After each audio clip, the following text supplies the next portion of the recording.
Actually, we do have to board the plane now. I'm rushing now to take the train. We gotta go board the plane. Let's go. So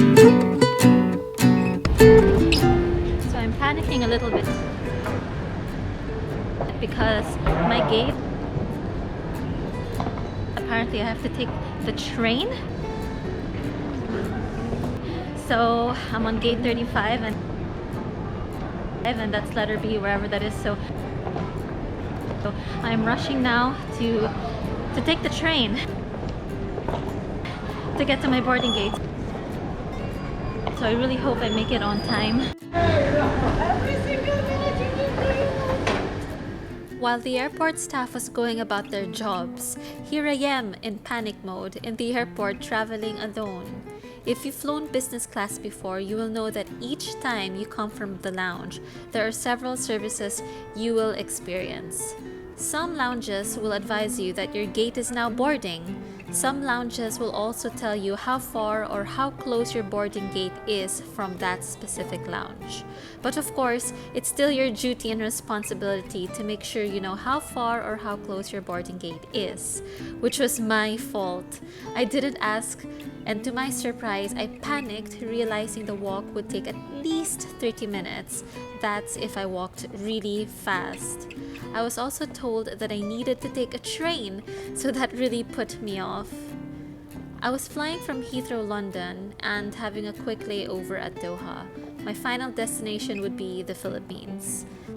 As I'm trying to walk as fast as I can with one hand carry luggage, I'm also looking around and noticing so many of the shops open. This time it was around 8 p.m. and my flight was at 9 p.m.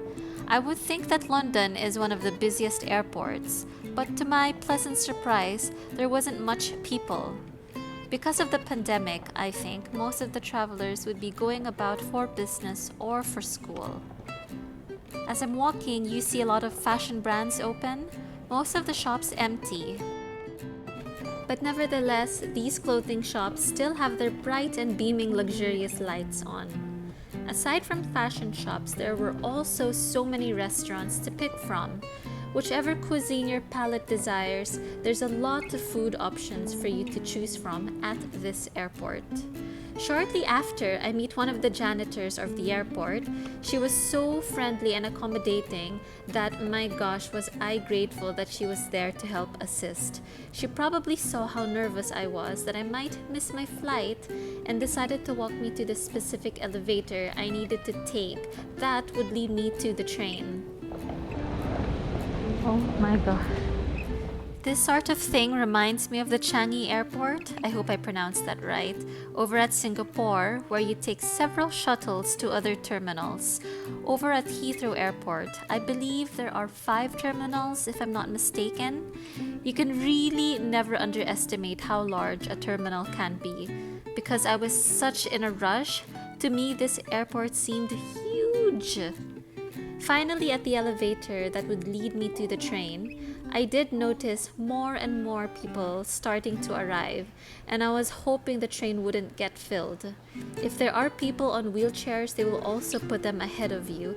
So, if you are late, it really is best to allot so many minutes in advance for leeway. Please wait. Security checks. Once the train arrives, there is what they call a security check that they need to do before allowing passengers to enter. That sets me back maybe another 3 or 4 minutes. By this time, people were already boarding my gate, and it just seemed like an eternity for me. As you can see on my right side, more and more people on wheelchairs started to arrive, so they really will put them first before you. The train was fast enough and very efficient. If I had more time to spend here in this airport, I would really enjoy going around as there's so much to see. I spent most of the time at the business lounge trying different dishes, but if you have the luxury of more time, you can definitely spend a whole day exploring the Heathrow Airport. I quite like it here, really. Please hold on. Transit is departing. Next stop, gates B32 to B48. Second stop, gates C52 to C66. I was very pleased that we finally arrived where I needed to go. My boarding gate is just around the corner. Also, I was very happy to see other passengers or other customers here were all wearing their facial masks. It's good to keep everyone safe during this pandemic. So I finally made it to the B section of Terminal 5. I'm really panicking, but hopefully I do have enough time to check in.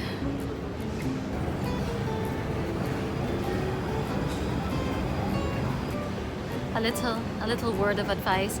If your plane is boarding, don't take your time, or make sure to pre-check how close your gate is from the lounge. Let's go.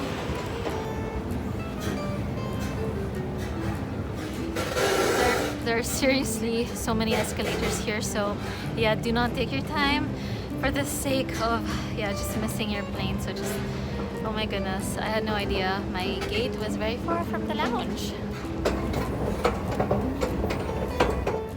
As I finally got to my boarding gate, you will start to notice more and more people ahead. I was hoping the crowd was coming from a different flight, but lo and behold, you will see that they are all trying to board the same plane as I am. Do stick around because I'm going to show you what it's like boarding the plane and that there was absolutely no social distancing at all. To my standards, it was actually chaotic because amidst all the crowd in the tunnel that leads to the plane, they were also trying to squeeze in passengers on wheelchairs. On the next video, I will show you what it's like flying with Qatar Airways business class, and you will see if the business class area is full or not.